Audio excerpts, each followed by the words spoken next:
চাই দেখেন, এই দুর্নীতি দুঃশাসন হত্যার বিরুদ্ধে আমাদের আন্দোলন ছিল, কিন্তু এই 2-3 দিনের মধ্যে আমরা কি দেখেছি? 2-1 দিনের মধ্যে আবারও সেই দখলদারি, না দরকার না আবারও সেই দখলদারি, আবারও সেই চাঁদাবাজি, এগুলো শুরু হয়ে গেছে। আমরা চাই না দেশের দখলদারির কোনো দেশ, আমরা চাই না চাঁদাবাজির কোনো দেশ, চাই না। আমরা চাই মানুষ শান্তিতে থাকবে, প্রত্যেকটা মানুষের অধিকার ফিরে পাবে, এইটি আমাদের মহা দাবি। সেটা বিএনপি হোক, যে পার্টি হোক না কেন, যারা বর্তমানে আবার সুযোগ পেয়ে হত্যাযজ্ঞ চালাইতেছে, ধ্বংস করতেছে, দখলদারি করতেছে, চাঁদাবাজি শুরু করছে, এদেশের জনগণকে বলবো তাদেরকে প্রত্যাখ্যান করা। যারা আপনারা দেখবেন, এটা সাংবাদিকরা দেখবেন, এটা খতিয়ে দেখবেন, এটা আমরা বলছি তো, এরা কোনো দলের না, এরা চিহ্নিত মহল, এরা সবার পরিচিত দুষ্কৃতিকারী। সবাই একই দাবিতে আন্দোলন করেছে। এখন যেটা সংকট তৈরি হয়েছে, ঘোষণা ডক্টর মোহাম্মদ ইউনূসের ঘোষণা করা হয়েছে, কিন্তু এই 6 মাসের মধ্যে যে আপনার নির্বাচন চান, বাংলাদেশের একটি বড় দল হচ্ছে বিএনপি এবং আপনারাও আছেন। সেই জায়গাটা আসলে আপনাদের প্রতিপক্ষ কার? আপনারা যদি একই প্ল্যাটফর্মে এগিয়ে গিয়েছেন, সেই জায়গা থেকে যে ছোট ছোট দলগুলো আছে বা শরিক দলগুলো আছে, তারা আসলে এই অল্প সময়ের মধ্যে নির্বাচনে যাওয়ার জন্য প্রস্তুত কিনা, বা সেটাও তাদের প্রতি বৈষম্য করা হচ্ছে কিনা? কারণ ছোট যে দলগুলো তারাও কিন্তু আপনাদের সাথে আন্দোলন করেছে।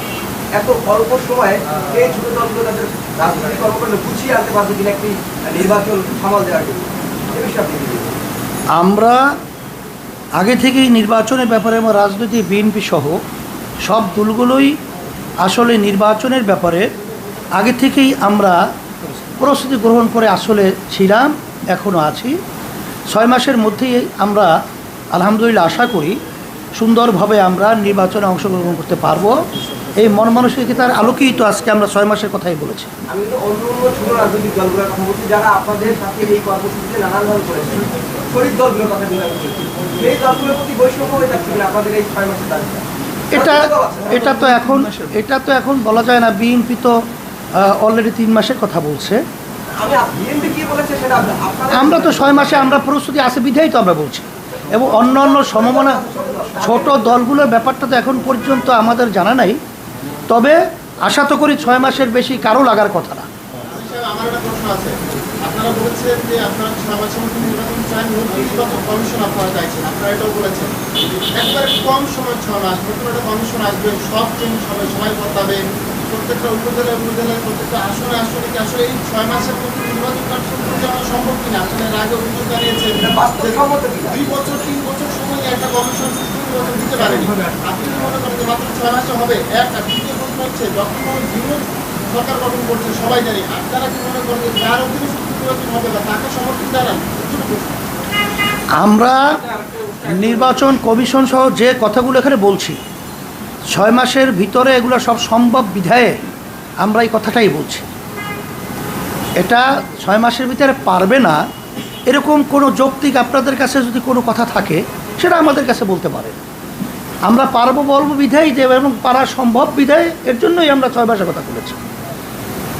আর ডাক্তার ইউনূস এখানে পরামর্শ ভিত্তিক, তার নাম যারা ছাত্র এই আন্দোলনে ছিল এবং এখন বর্তমানে যারা দায়িত্ব রয়েছে, পরামর্শ ভিত্তিক তারা ডাক্তার ইউনূস সাহেবকে যদি প্রধান অন্তর্বর্তীকালীন সরকারের প্রধান হিসাবে তারা দায়িত্ব দিয়ে থাকে, তার মাধ্যমে কি হয় বা না হয় সে তো রাজনৈতিক ব্যানারে কখনোই সে কাজ করে নাই। যেহেতু সে কাজ করে নাই বিধায় আসলে আমরা এখনই তার ব্যাপারে কোনো মন্তব্য পরিষ্কার করার মতো এখন পর্যন্ত আমরা পারছি না। এটা আমরা দেখব যে আসলে আমরা যে সরকার আসবে, এখন তো আমরা তাদের ব্যাপারে জানি না বিধায় এখন তো অসমর্থনের কথা এখানে আসার সুযোগ নেই।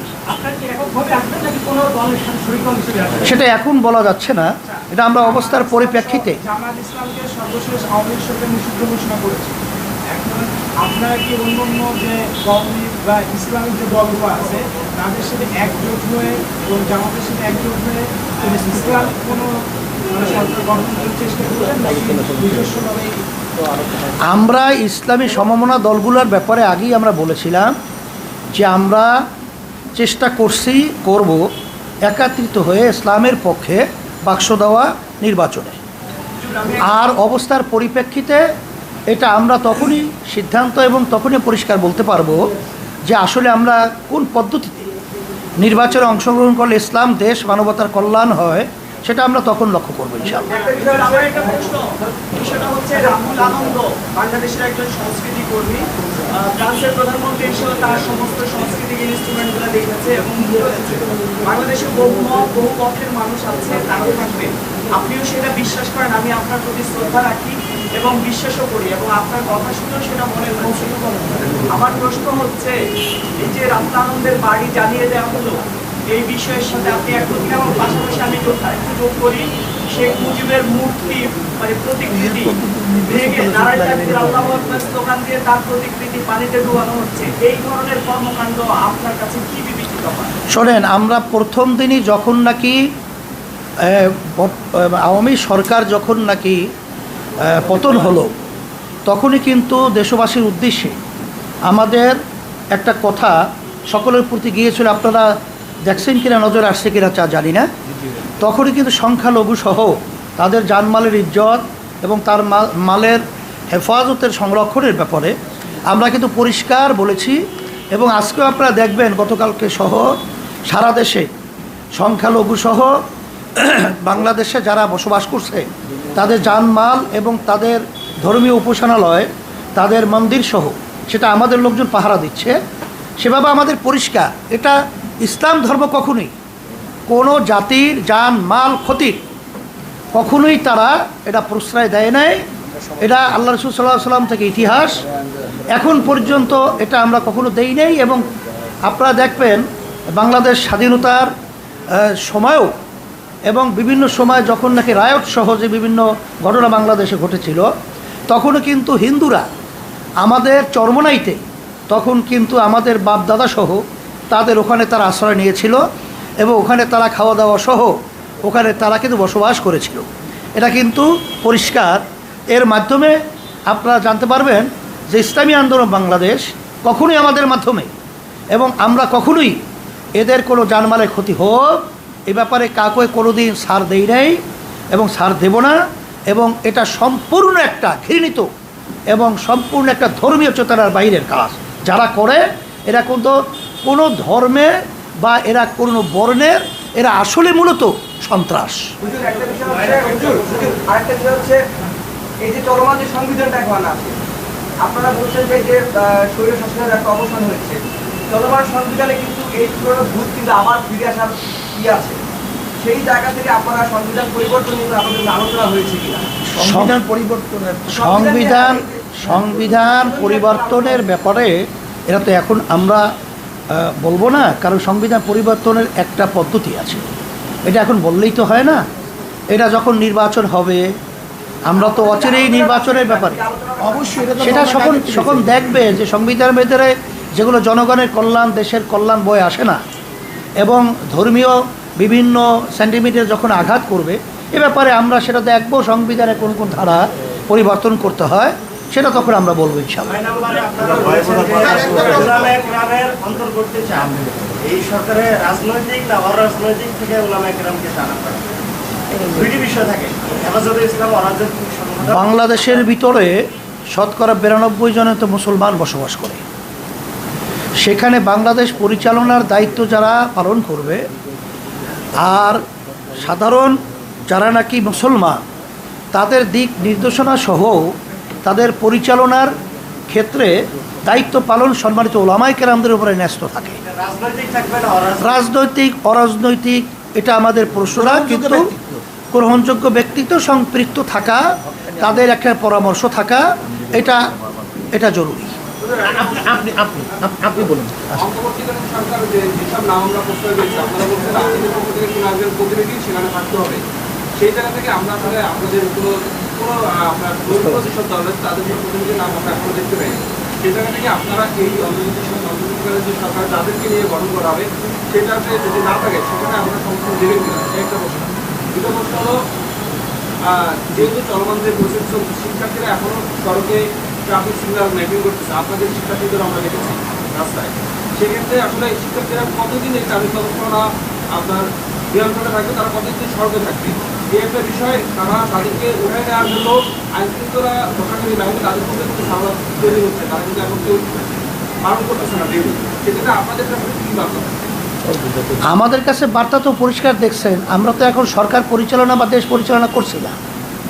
আমরা নিয়ম অনুযায়ী দেশের অরাজকতা কোনো দিক থেকে না হয়, মানুষের কষ্ট না হয়, এই জন্য আমাদের দায়িত্ববোধ থেকে আমরা আমাদের ছাত্র, আমাদের ইসলামী আন্দোলন সহ সমস্ত সহযোগী সংগঠন এবং সর্ব শ্রেণীর, বিশেষ করে অনেক ছাত্ররা অন্যান্য সংগঠনেরও আছে, তারাও কিন্তু এখন রাস্তাসহ বিভিন্ন জায়গায় মানুষের শান্তি বজায় রাখার লক্ষ্যে তারা কাজ করছে।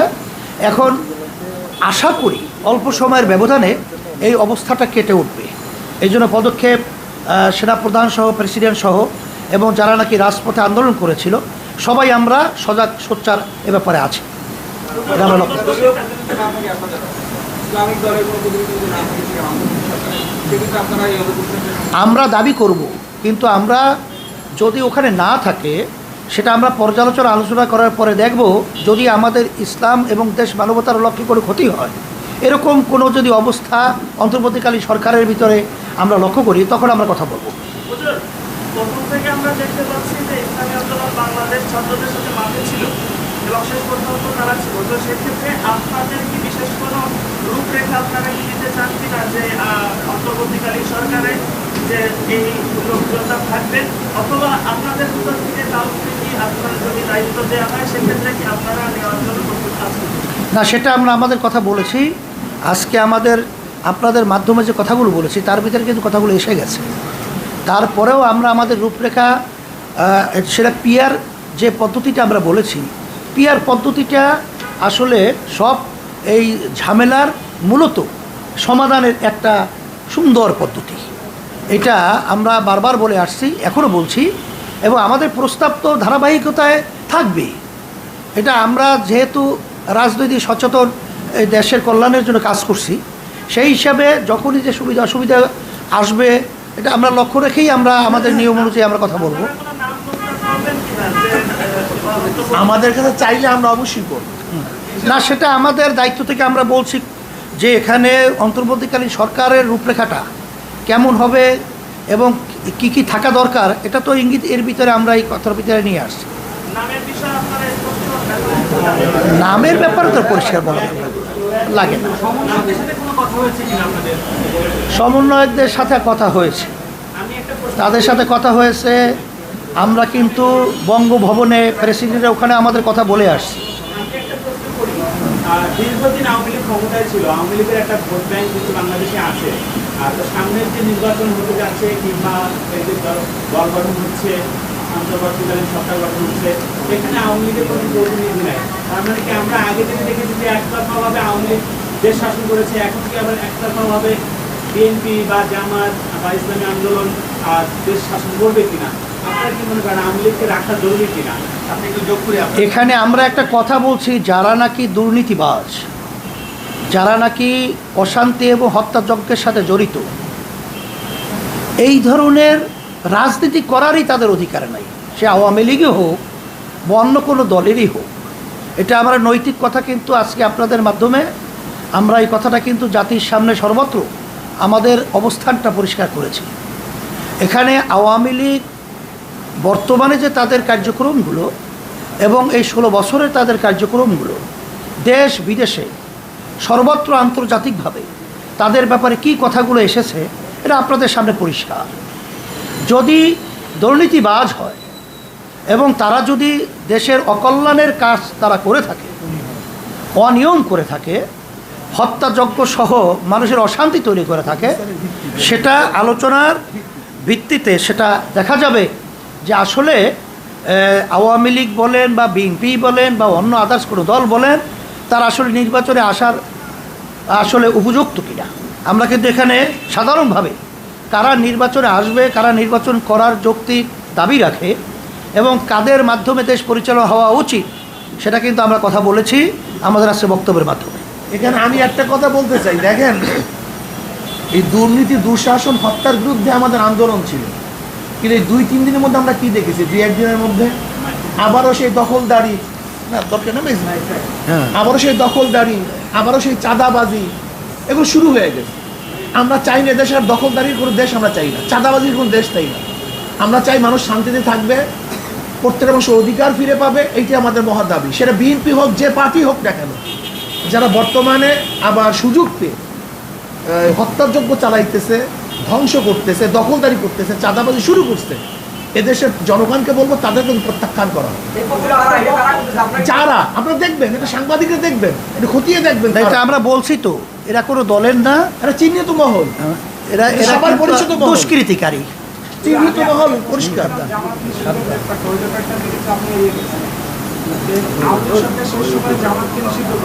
হ্যাঁ, আচ্ছা ঠিক আছে, আলহামদুলিল্লাহ। শেষ করে দাও। তো শেখ হাসিনা যে দেশ ছেড়ে পালিয়েছে, দেশ ছেড়ে পালিয়েছে, এটা আমরা এখানে বলছি তো, তাদেরকে বিভিন্ন পর্যায়ে সব আইনের আওতায় নিয়ে এসে ব্যবস্থা করার জন্য এখানে আমরা এই কথাটা বলছি। স্যার, আমার একটা প্রশ্ন। ডক্টর মোহাম্মদ ইউনূস একজন অর্থনীতিবিদ হিসেবে আসলে পরিচিত, আমরা সেই হিসাবে তিনি এবং তার সাথে তিনি নোবেল প্রাইজ পেয়েছেন এবং এখন এই সময় এসে অন্তর্বর্তীকালীন সরকারের প্রধান উপদেষ্টা হিসেবে নিযুক্ত করা হয়েছে। কিন্তু অর্থনীতিবিদ একজন, তার অর্থনৈতিক ভাবনা ইসলামী আন্দোলন কিভাবে দেখে এবং সেই দায়িত্বের জায়গা থেকে যখন তিনি একটি রাষ্ট্রের অন্তর্বর্তীকালীন সময় প্রধান উপদেষ্টা হচ্ছে, সেই সময় তার ব্যক্তির ভাবনা, রাষ্ট্রের উপর ভাবনা, সেটিকে ইসলামী আন্দোলন কিভাবে? এটা আমরা পরিষ্কারভাবে বলেছি যে তার ব্যাপারে রাজনৈতিক মাঠে কার্যক্রম এখনো আমাদের কাছে স্বচ্ছ না। সে দায়িত্ব পালন করার পরেই যদি কোনো দেশের ক্ষতিকারক বা রাজনৈতিক যাই বলে, যদি সে অযোগ্য হয় বা সুবিধা অসুবিধা আমরা এটা লক্ষ্য করার পরেই আমরা তাদের ব্যাপারে কথা বলবো। সবাইকে ধন্যবাদ, আলহামদুলিল্লাহ। সবাই বাস, আলহামদুলিল্লাহ, সবাই ধন্যবাদ। এখন আর মনে হয় না লাগে না।